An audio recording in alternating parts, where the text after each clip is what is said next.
Have you ever read this book on the screen when bad things happen to good people?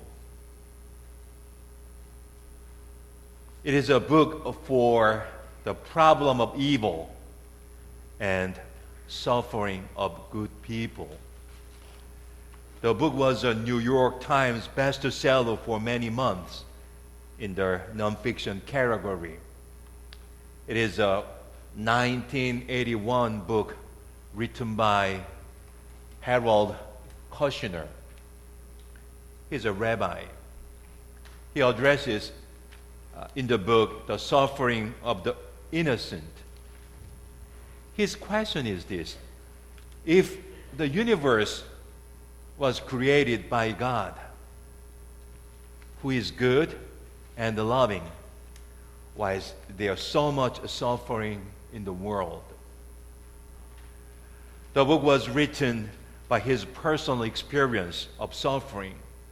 The book is dedicated to the memory of his young son who died at age 14 of the incurable genetic disease. When good people suffer, we raise a question: why?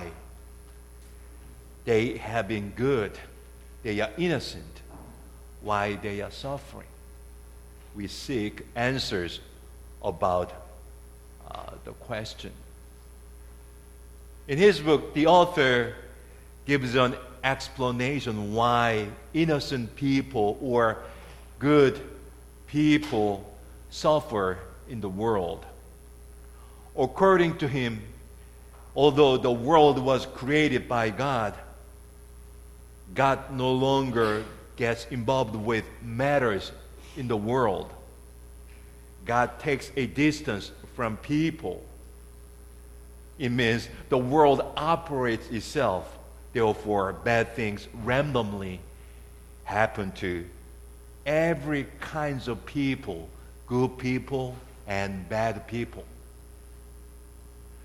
Today, I don't want to argue with him if his thought or opinion is right or wrong. Yet, I have a concern for his thought. It is, how can we, as human beings, explain the mystery of God with our limited reason? The author tries to give an answer to the why question, the suffering of the innocent, but there is no room for the mystery of God in his view. He seems to search for certainty, explaining God with an explanation. But my question is this: if we are able to understand God very clearly with our reason, with our thinking, what's the difference between God and human beings? If God is able to be understood fully by human beings, then what's the role of faith? Do we understand God with our reason first and then believe in God? Or do we still believe in God although we are unable to understand Him fully? The suffering of the innocent has been a serious theological question for a long time. Many theologians have been trying to explain the why question, the problem of suffering. Even in the Old Testament, there's a story about the question. It is the story of Job. The book of Job attempts to address the suffering of the innocent. You know the story well, right? There was a very pious man named Job. He was prosperous. God asked Satan his opinion on Job. Satan answers that Job is pious and faithful only because God blessed him, and that his faith would disappear as soon as his possessions, his things are taken away. So God gives Satan permission to test Job's righteousness. All of Job's things are destroyed and taken away. Faced with the suffering, Job wants to know why he is suffering. And eventually God appears to Job, and God responds to Job with a question.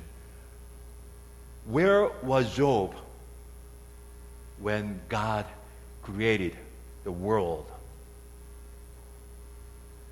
I think the answer of God seems to be irrelevant to the question raised by Job, but God clearly states that God is different from human beings. God is creator, and human beings are creatures.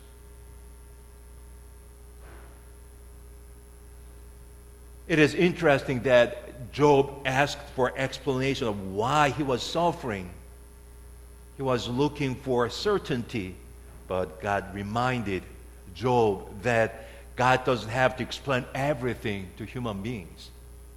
I think it is a tension between certainty and mystery in life. Job asked for certainty about his suffering. He wants to know the answer, but God didn't give him an answer for the why question. It means God is mystery. It means human beings cannot understand God fully with the principle of cause and effect. Albert Einstein was an agnostic, but he was not an atheist though. Although he was agnostic, he believed human beings cannot understand the nature of God. So in an interview published in 1930, he said this. Let me read what he said. He said, "I'm absolutely not an atheist. The problem involved is too vast for our limited minds. We are in the position of a little child entering into a huge library filled with books in many languages. The child knows someone must have written those books. It does not know how. It does not understand the languages in which they are written. The child dimly suspects a mysterious order in the arrangement of the books, but doesn't know what it is. That, it seems to me, is the attitude of even the most intelligent human beings toward God.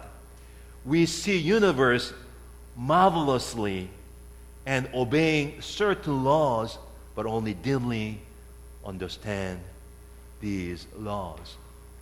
Unquote. People consider Einstein as the greatest scientist in the 20th century. Even he admitted that human beings cannot understand God completely with reason because he believes that God is mystery. Neil Armstrong became the first person to walk on the moon as the commander of the Apollo 11 in 1969. The moon landing was a great accomplishment by considerable technological advances in the 1960s.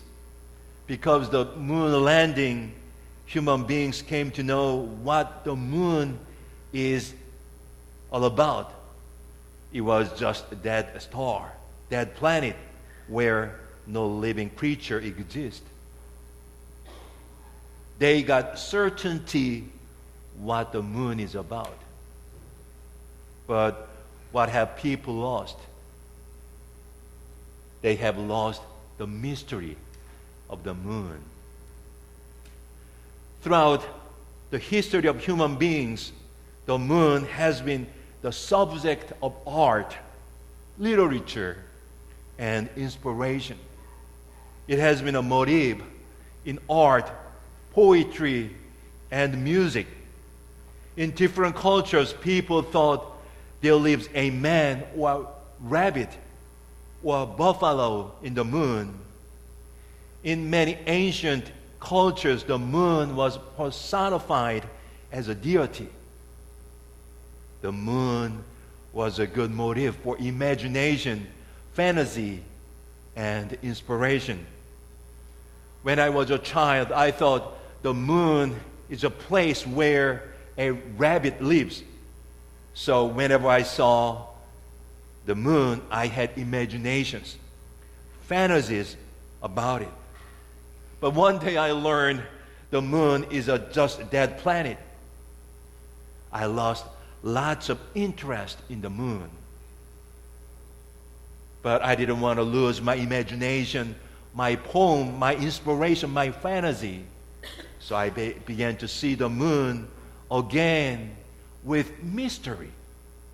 In my mind, the moon is not a dead planet. It is still alive. In my mind, the moon is a place where rabbit lives. And the moon motivates me to sing a song or to write a poem. To me, the moon is full of mysteries. Whenever I see the moon, I'm fascinated with its mystery. As human beings, we tend to understand God with our reason, searching for certainty. But God is not able to be grasped by our limited reason because God is mystery. If God is able to be understood by our reason, then God is no longer God. He would be one of us because God is within our understanding if we are able to understand Him without reason. God is creator and we are creatures. God is mystery. Before God, we better give up our certainty and accept His mystery with our faith in our life.